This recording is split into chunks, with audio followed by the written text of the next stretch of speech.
Good morning, Central Florida. Welcome to another episode of Dollars and Cents, where we help you make sense out of all of life's decisions involving your investment dollars. Got a great show lined up for you. Stick around. You'll find it very interesting. We are broadcasting from the Nelson Financial Planning recording studio right here in Winter Park. As you can see, your normal host, Joel Garris, is off this week. He will return next week with the next episode of Dollars and Cents. But you've got a couple of co-hosts. We have done some shows before. We've got a great lineup for you. My name's Rob Field. I'm with Nelson Financial Planning. I'm a certified mutual fund specialist, certified financial fiduciary, and also a national Social Security advisor. To my left is Kristen Cayley, also a fellow certified financial fiduciary, a certified financial planner, and a certified public accountant. Kristen, thanks for joining today and helping me out. All right. Thanks, Rob, for having me.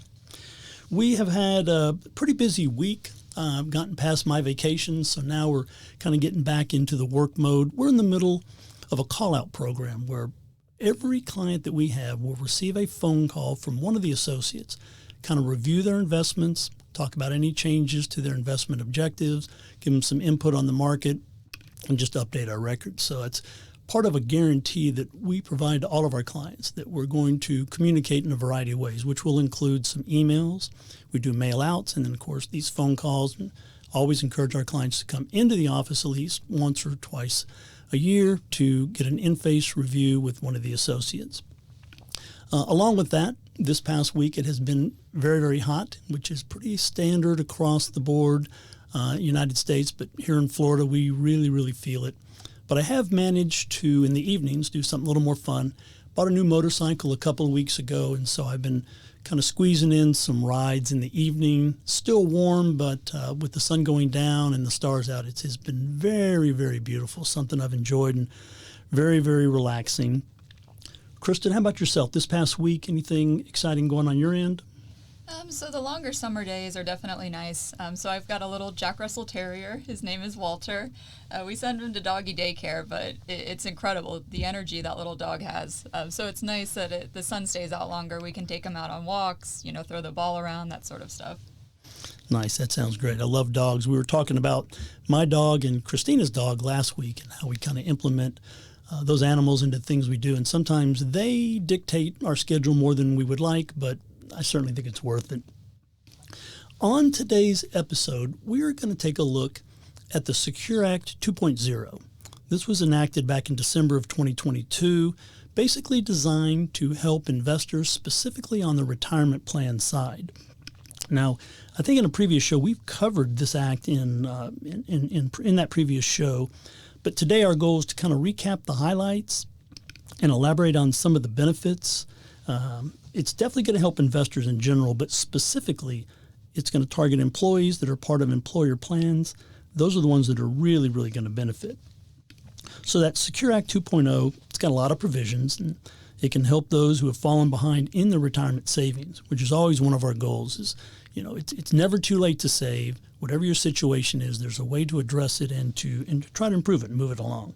Now, we all have at some point or another encountered a work or a life conflict due to, it could be a health problem, maybe it's a divorce, stay-at-home moms, going back to school, beginning part-time work, or even caring for an elder parent. That can take some time and sidetrack you a little bit from your investments.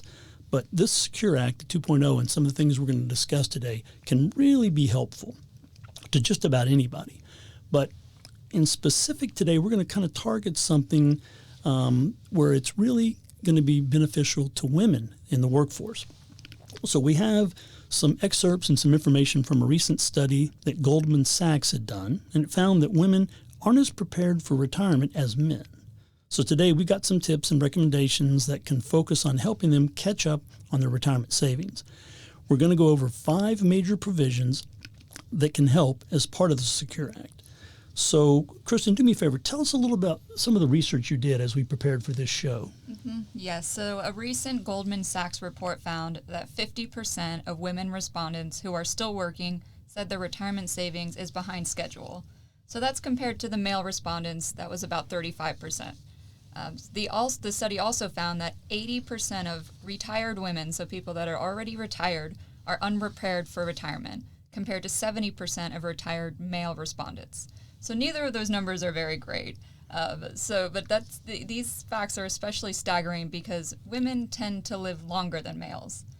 So in fact, women outlive men in almost every society on this planet. So here in the U.S., women have an average lifespan of 79 years, and men have an average lifespan of 72 years. We just had a female client come in whose husband recently passed away. They're both in their 60s, but her mom and aunts are still living, and they're over 100 years old. So she's still got, a good third of her life there. That's a great point. We do see that more and more. We've got a variety of clients that are living to age 100 or older, and they're still active. Their health is fantastic. We hear about them, they're doing a lot of fun activities, and then they're basically using their retirement savings for various hobbies that they are still able to engage in.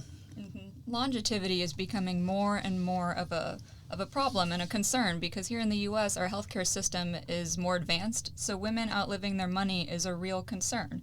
So saving now is more important than ever. All right, so what did the study say is the reason for this disparity between men and women that you were describing? So a couple reasons. So one reason is the wage gap between men and women. The other reason is that women tend to take breaks in employment for childcare or elder care. And this really just isn't an issue for women, but any single parent, if you're an only child, taking care of your parent. Sure. Stay-at-home dads, maybe part-time consultants who actually work from home. They can also fall into that same category. Mm-hmm. Yeah, so these are things that just come up. So people aren't necessarily intending on sidelining their careers to take these breaks. I know in certain professional fields, so I used to work in the accounting field, going part-time could just mean changing to a normal work schedule. So think of a typical work week during tax season, could be working 60, 70, 80 hours. So going part-time might just mean dropping that back down to a normal 40 hours. So in certain accounting fields like that, or lawyers, something along those lines, just dropping that down to part-time just to accommodate for work-life balance, more family time, that sort of thing. Sure, that makes sense. When you talk about income and generating income in retirement, that general rule that seems to get bannered around a lot is that you want to have about 70% of your pre-retirement income.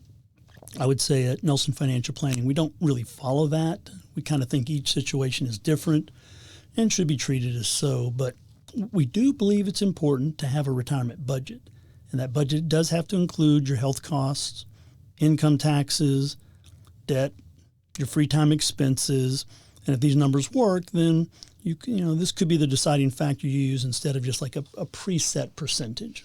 Yes. So I love this quote by Benjamin Franklin. It goes, by failing to prepare, you are preparing to fail. So we think it's much like planning a trip. So we've all kind of been there where we're planning a vacation. You have all these thoughts in mind. You want to get the oceanfront hotel. You want to get the hotel with a nice pool, walking distance to some good restaurants. But then you see how much things start to cost. So you start scaling things back and you decide, all right, I can give up the oceanfront view. Maybe we'll just eat in. We'll just get some groceries. We don't have to eat out all the time. But then you look at the flights and it just completely blows your budget. And you decide to cancel the trip altogether and wait a couple of years till you've saved up more. So this is the absolute last thing we want when it comes to retirement. So we've got some tips and tricks for you to kind of catch up those savings if you fall into that bucket. Yeah, definitely. We're about to take a break. When we come back, we're going to continue talking about some of the advantages and the new things that have been implemented with the Secure Act. Stick around and we'll continue this conversation. All right, so welcome back to Dollars and Cents, where we help you make sense out of all of life's decisions involving your dollars. We are Central Florida's longest-running radio program, coming to you on a host of radio stations throughout Central Florida. We're also one of the top 25 financial planning podcasts on the World Wide Web with over 20,000 downloads of our program. So be sure to subscribe to our channel on your favorite social media or podcast platform of choice. If you have any trouble finding us, just go to our website, nelsonfinancialplanning.com. Look up in the right-hand corner. Click on the icon that looks most familiar to you, and you will get instantly connected to our channel.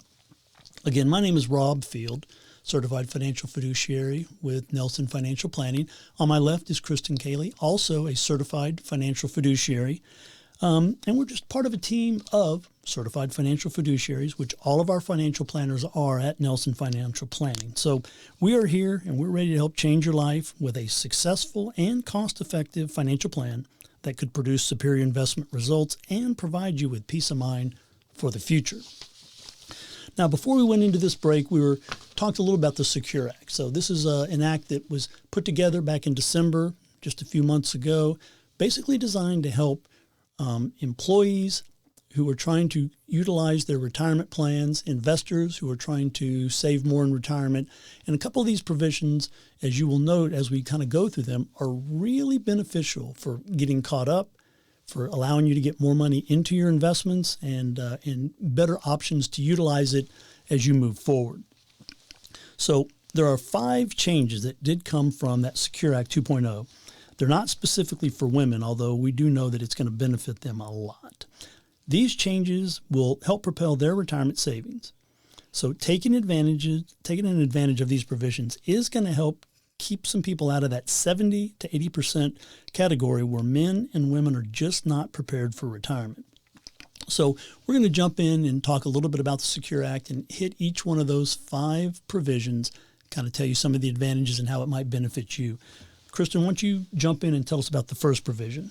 So one of the biggest changes is the required minimum distribution age has increased. So the required minimum distribution is that required amount that you have to take out of your IRAs, 401ks, once you hit a certain age. So that used to be 72, and now it is 73. And then that will actually rise to age 75 in 2033.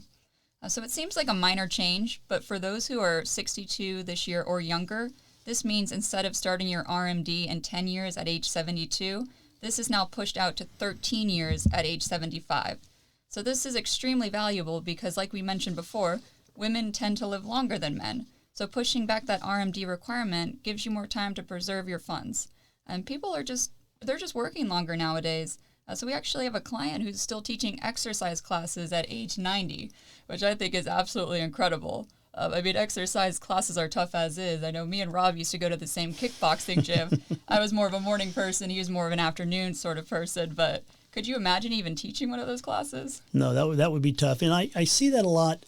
My son and his girlfriend have got me starting to go to yoga. Their thought is, okay, as you get older, Dad, you need to be more flexible, and this will do a lot of different things for you. I fought it for years, and now I'm going to start trying it out. But I've noticed a lot of the successful yoga teachers are 70, 80, 90 years old in much better shape than I am. And it's kind of embarrassing, kind of scary, but certainly with good health comes longevity, and with longevity requires you to have more money to do the things you want to do. And that's where successful investing at some point needs to be set up in such a way that it'll take you much deeper into your life than maybe what we've seen in the past.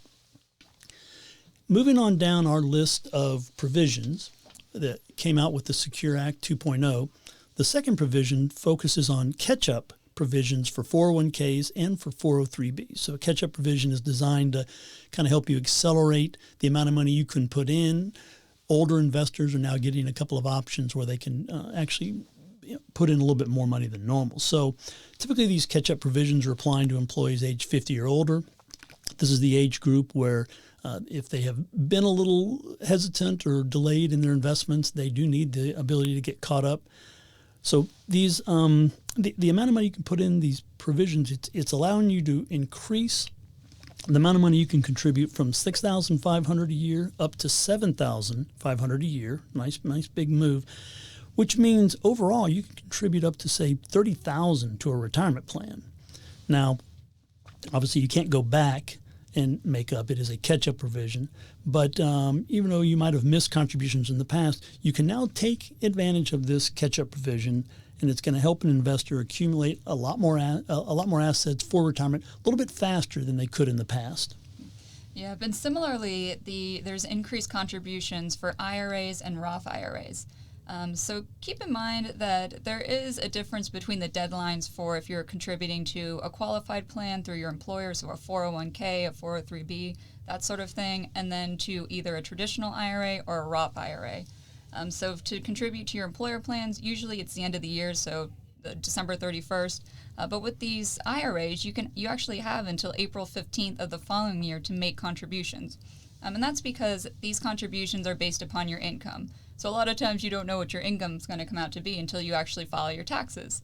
So we've had a lot of clients that are pleasantly surprised when they realize they have more time to make these contributions. And then there's a new catch-up that's going to be implemented in 2025, and this is for employees that are aged 60 to 63. So at that point in time, they'll be able to contribute an extra $10,000 or 150% times the current catch-up. So if there's no changes to that catch-up that Rob just went over, that would be an additional $11,250 that you could contribute. So that would be a maximum of $33,750 that you can contribute to your employer plans.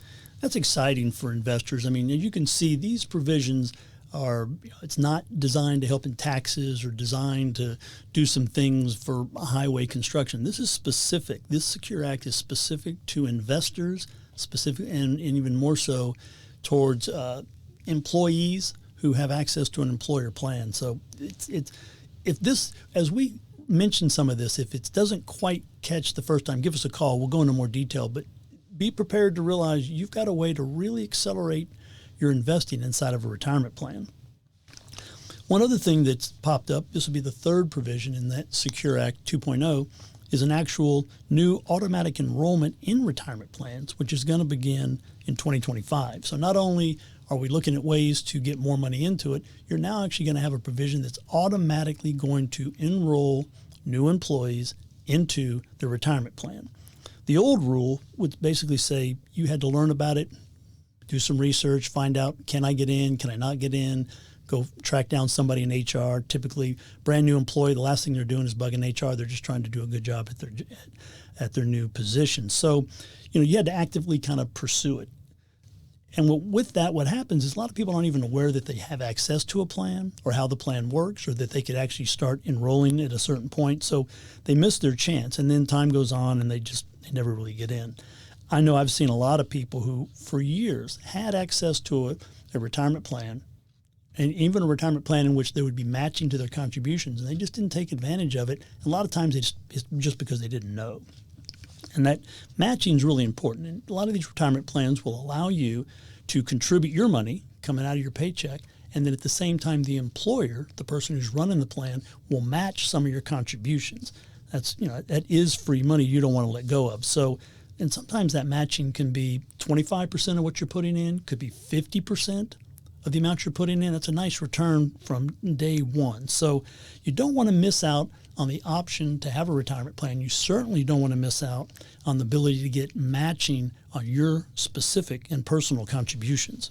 Yeah, I know a lot of people who unfortunately don't enroll in their employer plans because either they don't know how to contact the retirement plan sponsor, or they don't know how to contact their HR department, or sadly they just might be too lazy to contact them. So I hear a lot, I do have a 401k plan, but I don't know how to enroll. I don't know how to get that started. So when asked about 401ks, people are usually just like, yes, but I'm just not sure how it works. So this will no longer be the case. In 2025, employers will automatically enroll their employees and start deferrals. Excellent. All right. So we're going to talk a little bit more about the Secure Act, wrap up some of the provisions in the third one that Kristen was just telling you about. Stick around with us. We're going to continue the conversation. Glad you're with us. We'll be back shortly. All right. Welcome back to Dollars and Cents here in Central Florida. We are glad that you have joined us. Hopefully we're providing you with some information that'll be helpful to you investing overall. Today, specifically talking about retirement plans and some changes that have occurred, options that as an investor you might not have realized you had. This is all coming from the Secure Act 2.0, which was put out and enacted in December of just last year. We were basically going through 5 provisions inside that act that were designed to help investors, specifically investors who are utilizing retirement plans. Kristen, before the break, you were talking a little bit about the automatic enrollment and some of the options people would have.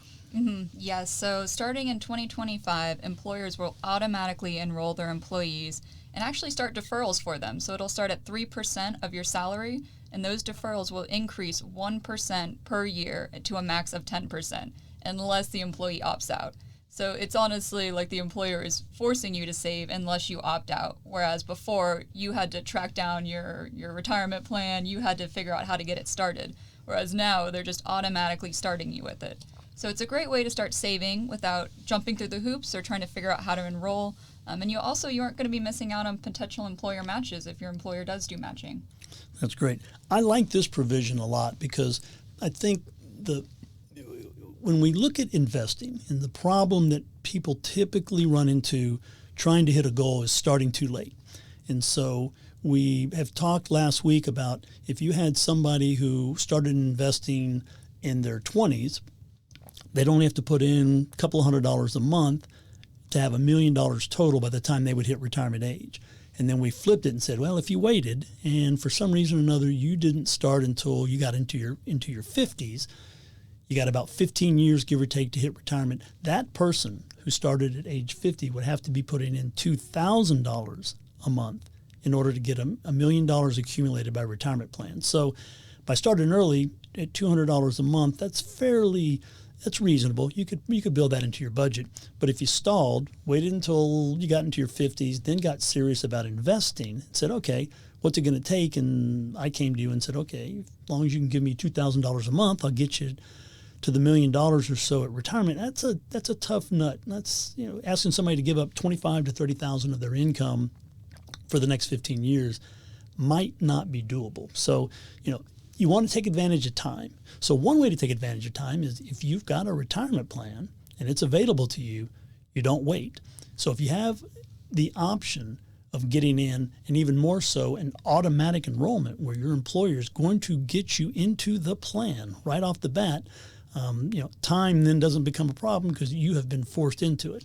Now, you could opt out, but it's kind of hard to imagine that once you start experiencing a retirement plan, see how the money comes out of your paycheck, reduces your taxable income, goes into some investments, you see it grow. You notice the growth is even faster because your employer is doing a matching program. For every dollar you put in, he's putting in another 25 cents or 50 cents, which would be 25 to 50%. That's enticing, and the number will grow quickly. And it's also kind of an out of sight, out of mind. It's easy to take your paycheck after the money's been taken out to go into the retirement plan. It's a lot harder to get your paycheck and then look at your budget and decide, okay, I'm going to slice a piece off and put it into investments. Typically, that falls to the bottom of your budget. And then you got your rent and your car and the food and travel and, there's no money left over. I guess next month I'll add some money to my investments. And then again, that's where we run into a lot of issues. Yeah, if you're talking to a 25-year-old and you're talking about retirement, that's probably the last thing on their mind. So they're not really that eager to go set up these 401k plans. So this is a great way to encourage younger investors who are just starting out to start saving and kind of making them do it. So I think it'll help a lot of our younger investors too. I think so too. I'm glad we brought that up, and you bring a good point. Sometimes as a younger investor, you think you have so much time that the sense of urgency is not there, but it's not so much a sense of urgency, but the practicality of a smaller amount over a longer period of time is going to get you to your results, get you to the goals that you've set much easier. So let's shift forward. We're still talking about the Secure Act. We've looked at 3 of the 5 that we wanted to discuss. The 4th one is going to address new benefits for part-time employees. So now we've kind of talked about full-time employees. Now we got some things that are going to be beneficial to the part-time employee. We think this is important because typically in the past, part-time employers were not able to participate in a retirement plan. You had to work full-time, a certain number of hours to qualify for the plan. Part-time employees didn't meet those qualifications. They ended up being excluded. And that would, of course, limit your ability to save. You don't get to take advantage of the pre-tax money coming out or the matching. So having the option for part-time employees to now get some benefits in a retirement plan is pretty big. Yes. So this is actually a new law that's starting in 2025. Employers have to make their 401k available to part-time employees. And they've specifically defined part-time employees as those who are working at least 500 hours per year, which averages out to about 10 hours per week. So again, this is a huge benefit to part-time employees. Statistically, 64% of part-time employees are women. So this particular one, it's not intended for women, but it does really benefit them. So this is huge. So again, this is not it's not something that's written for women, but it does really impact them. That's a good point. We're, I got a buddy of mine who, we're all in the same age bracket. I'm working full time, but a lot of my friends are retiring or becoming semi-retired. And this guy, he went back to work part time. And so initially we didn't really think retirement plans would be something he could do. He would have been blocked out of the 401k based on the old rules. But now he can actually jump back in, work part time, siphon a piece of his income over to a retirement plan, add this to his retirement savings. So again, it's nice to have a retirement plan. Even better if you can still work part time, work less hours, and still be eligible for that plan. So it's again, Secure Act, purely designed to help investors and to motivate investors. We're going to shift over to the last provision of the Secure Act 2.0. And on this provision, it's addressing 529 plans, specifically what kind of can happen to a 529 plan, the funds you have in it if you don't use it. So we know the 529 plan put in place, give you some advantages tax-wise to create a savings plan for higher education. You open up the plan, specify who the beneficiary is going to be. That person will at some point be able to pull some money out of here at a tax-preferred basis and use it for higher education. The problem with the 529 that people run into every so often is that if you don't use those funds, what happens to them? And typically, you're under the old rule. The only option was really, you're just going to transfer it to the next beneficiary. So then you got to hope there's another kid in the family that can use the money. And if they don't use it, what's going to happen? Another option, which was really negative, but if you had this account and you didn't know what to do with it, would be you could liquidate it. But then you're going to be penalized because, like an IRA, there are some advantages to the 529 plan. And if you kind of break it early or take the money out or don't use it for higher education, you will be penalized. And that's going to be a financial penalty. Other thing we were doing, we talked to a lot of our clients and they had a 529, kid had scholarships, didn't go to school. We're asking them about it and like, it's just been sitting there. I've had this thing and I haven't used it. It's just sitting there. I don't know what to do with it. The great thing is there's a new rule, and that rule is that you can start looking at a Roth IRA as an option to move those unused 529 assets over to. Mm-hmm. Yes, just like Rob said, this is a completely new rule.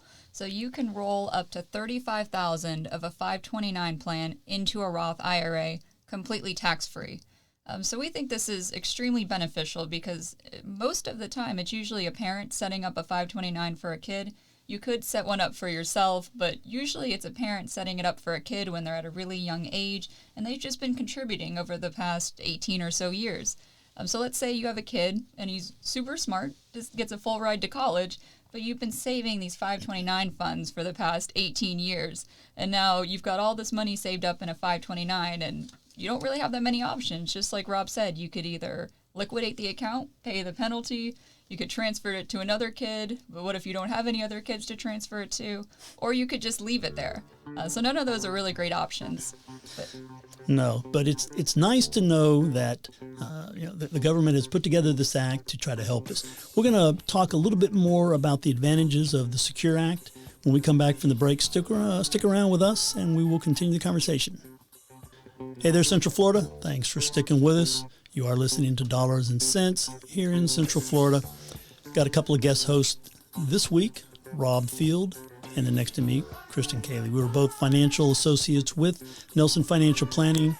Hope you're finding the show interesting. We were certainly trying to share with you a couple of nice things that are going on with the Secure Act. And so we had gone down some provisions that talked about a variety of things. We knew that there was an age increase for required minimum distributions. We knew that you could have some catch-up provisions to help you utilize your 401k. Talked about automatic enrollment, how important that was to get people enrolled in their 401k. There were some new benefits for part-time employees. We found that to be pretty exciting. We're talking a little bit about right now the fifth provision, which addressed 529 plans, specifically the assets in that 529 plan that you maybe did not use for higher education. So it's just sitting there, based on the old rules. But Kristen's going to remind us a couple things you can do with those assets that are much more advantageous. Yeah, so before the break, we're going over an example of, let's say you have a kid, you've been saving for college for the past 18 years, but it turns out your kid is super smart, merit scholar, gets a full ride to college. So you've got these 529 funds and nowhere to really put them, nothing really to do with them. Under the old rules, you had a couple options. You could liquidate the account, which would incur a 10% penalty if not used for education expenses. So that's not an ideal option. You could kind of just leave it there, which is also not an ideal option. Or you could change the beneficiary, which if you don't have another kid to change that to, that's also not a great option. So now there's this new rule that you can roll up to $35,000 from a 529 plan into your Roth IRA. So I think this is a great new rule because most of the time it's a parent saving for a child. So these are savings that you've been doing along the way. So if your child doesn't end up using the funds, what better purpose than to put it towards your own sort of retirement savings? Certainly. Yeah, that's so valuable that to give you more options with your investments. The IRA and the retirement plans, great way to save some money. The Secure Act gives you better ways to utilize it so that you can do a better job of saving, even with the auto enrollment. The 529, wonderful savings plan for college education and other higher education. Here's just another way to utilize it so you don't feel like you're stuck. Oh, gosh, if I don't use it for the 529, then I don't know what I would do, so I'm not going to open it at all. And now you've got kind of an exit strategy. Save in the 529, plan on using it, but if you don't use it, you've got kind of another option with the Roth IRA. Yeah. And then with Roth IRAs, just a side note on those, since we were talking about the required minimum distributions earlier, there are no RMDs for Roth IRAs. So if you're really looking to save a chunk of funds and not have to distribute a little bit every year, like that RMD age, we talked about how that's so important, especially for women that tend to live longer than men, that age limit was increased. So Roth IRAs could be a great option for people to preserve assets for as long as possible. Certainly. These are some great provisions. I think hopefully we've kind of brought up some points that you might be interested in. Maybe it'll motivate you to utilize your retirement plan better, or make sure that if you have a plan at work that you are jumping into it. If you're using your 529, got some other advantages and some options that you can use as you are utilizing that. The way to take advantage of all these provisions is basically, put as much as you can into your 401k or put as much as you can into your IRA, and then try to max them out if possible. The more you put in over time, the better for you. And again, our goal here, and our job, I'm trying to say job and goal at the same time, our desire to help you is that as you get into retirement, you've got plenty of money saved so you can live the lifestyle that you want, so that we can help you generate income so that you can continue to move forward. And at that point, we're going to help you coordinate the retirement plans, the Roth IRAs, the Social Security issues that you may have, pension plans from other companies. So we'll help you coordinate all that. But the key to understand is that you really want to take advantage of whatever you can. So if your employer is a small business and doesn't offer a 401k, so there is no auto enrollment, not something you can jump into, we've got some options. You can just contact us and say, great, I want to save for retirement. This is what I have. This is what I don't have access to. What can I do? And we can help you with some other savings ideas. There's a lot of things out there investment-wise that you could utilize. Yes. And similarly, if you're a part-time employee and you don't have access to your 401k yet, under the new rules, you will have access in 2025. But really, don't wait until 2025. Contact our office today. Our team of certified financial fiduciaries is here to help you. We can help you with savings, and then in 2025, when that 401k does open up to you, we can also help you with your investment options and that sort of stuff. Yeah, that's great. Great information. I appreciate you doing that research and bringing that article out and specifying, how part-time employees or employees that are new to the workforce, and sometimes this does fall with women who maybe have been busy doing some other things and starting their jobs and getting to the workforce a little later than normal. This can benefit them. So, really the Secure Act has something for everyone, for investors, for people saving for college, for your IRA, for your retirement. These are great provisions. We really wanted to share them with you and kind of let you think about how you might want to utilize them going forward. Yeah, we can recap those numbers for everyone real quick. So the really important ones are to your 401ks, you can contribute, if you're 50 and older, the catch-up is now increased from $6,500 to $7,500, which means you could contribute a total of $30,000 to your 401ks, your 403bs, those sorts of plans. The catch-up is also increased for IRAs and Roth IRAs. So instead of contributing only $6,500, you can now do $7,500 if you're age 50 and up. Yeah, great points.